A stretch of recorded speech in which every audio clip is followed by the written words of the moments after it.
As I mentioned earlier, Walmart got taken to the woodshed today, down $6.70 or 10%, after it held one of the most sobering analyst meetings I can recall. The gigantic retailer slashed its long-term forecast, guiding for flat revenue next year and perhaps as much as 6 to 12% in earnings hits over the coming years, largely because of higher labor costs. This forecast was so negative that even the announcement of a humongous $20 billion buyback couldn't give the stock any traction. Now, I've been very downbeat about Walmart, but here on Mad Money, we are always willing to hear the other side of the story and gauge whether this was just a classic overreaction to some long-term positives taken to preserve the institution and get it to prosper, as it did for so many years. So let's check in with Doug McMillon, the president and CEO of Walmart, to get a better sense of what's happening here. Mr. McMillon, welcome to Mad Money. Thanks, Good to see you, Jim. Doug. Have a seat. All right, Doug, surprised, shocked, because the decline for the largest retailer in the world's stock was, frankly, stunning to me. Not you? We had our analyst meeting today, Okay. and we shared some news about next year's guidance and actually did something different this time. We talked about the next 3 years. And there's a lot of pressure on this next year because of some big investments, starting with this year. Right. The big one's the wage investment. So you know that in February, we announced a two-step wage increase. We moved our minimum start rate to $9 this year and $10 next year. So today we shared what the size of that investment is for next year. This year it's $1.2 billion.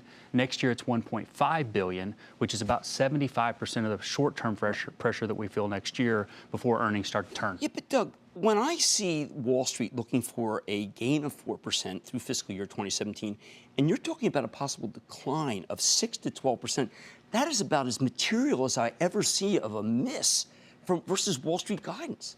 Well, I think it's great that we're giving visibility into what the next 3 years are going to look like, because this isn't a one-year situation. Yeah, and what we're doing is investing. From what people thought.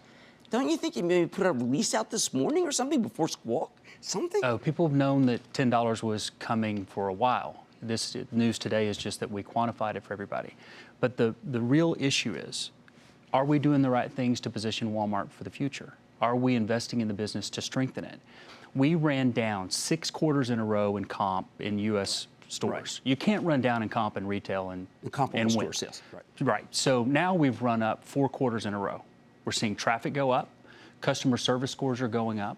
We've taken our clean, fast, and friendly score at the beginning of the year from 17% favorable with customers to 67% now. And it's because our associates are buying in. They're doing a better job of running our stores and supporting our customers. And that's a good investment. All day today I heard was that people say you can't grow, that you're maxed out, that there's no more room. That this is what happens when a company becomes the dinosaur of our No, this is us playing offense. So for the last couple of years, we've grown about 2%. Today, we shared that we're going to grow between 3 and 4% for the next 3 years, add $45 to $60 billion in revenue. That's the combined size of, that's the combined size of, let's say, Netflix, Whole Foods, eBay, and Starbucks. Last year's revenues, we're going to add that much volume in just 3 years. It's a growth company growing at 3 to 4%. It just happens to be on a big base. All right, well, let me ask you, just stepping back. Why should we trust Doug McMillon? Given the fact that the guidance was that Wall Street felt so differently. What did you accomplish today that made us feel more confident that we should buy the stock at $60, down more than it's been in ages?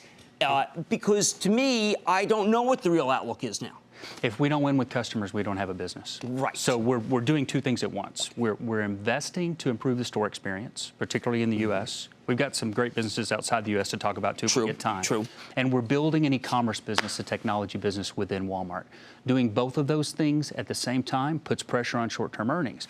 But it's not like we're saying, trust us, in 5 years we're going to have something. We actually showed today this commitment, including a $20 billion share repurchase program that we intend to execute within a couple of years. But maybe you need every penny to beat Amazon. Maybe the stock's not a good investment. Maybe you should take those billions and try to figure out how to take back share that you might have lost from a Costco, to a Target, and Amazon. Maybe you'll need those dollars. So we did that first. Our first priority is growth and winning with the customer. So the wage investment. But you're not doing it yet, Doug. No. Okay, it's interesting that we're being criticized for doing the first thing first and the second thing second. Fair the first enough. thing first Fair enough. is the investment in wages, and next year an investment in price, along with the e-commerce investment.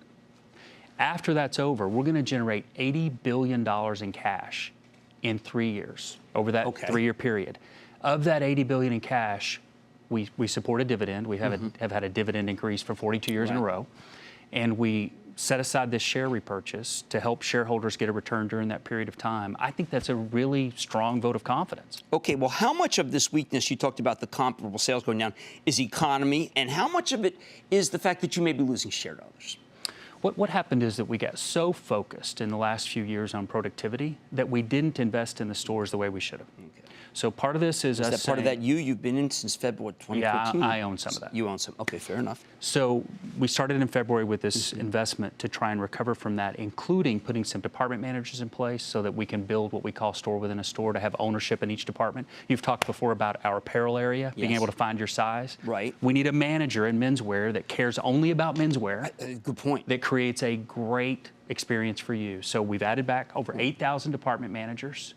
We've invested in wages, structure, training, creating a more flexible scheduling system, all aimed at having a better customer experience. Okay, well, let me give you some numbers here. 10 years ago, Walmart was at 46, today it's 60. Costco, 43, went to 150. Starbucks, 13 to 59. Chipotle, didn't come public until 2006, $29 to 716. Every one of those pays twice what you do, minimum. Every one of those companies gives massive amount of healthcare benefits. Starbucks, putting people through college. Costco advertises that it gives you the best benefits. You have to be a CEO to get better healthcare benefits than you can from Costco. And Chipotle is giving managers cars and stock options. You're paying them an extra buck, man. Oh, we do have a great healthcare program too. And you're not thinking about the assistant manager opportunity, the store manager opportunity. Our department managers this next year in our most complex departments are going to make $15 an hour to start. That's not the average number, that's just the starting number. So in your mind, as you think about the gap in those wages, it's not what you're describing, and we're making progress against that. Fair enough. Now, you have tried everyday low prices many times. That has not kept traffic from going to other stores. I mean, what will you have that's different, that will make it so that I want to shop at Walmart, that I don't want to go to Target, that I don't find as exciting as Walmart? Got to be great merchants in the store. Got to dial up the excitement in general merchandise. Stuff like we're doing with Pioneer Woman right now, Ree Drummond, which has been fantastic. She's on the Food Network, launching Star Wars in a big way. Fresh foods got to get better. We got a great opportunity. Right. We're increasing sales in organics and natural foods in a big way, but we have a tremendous opportunity there. So one, the store's got to be great.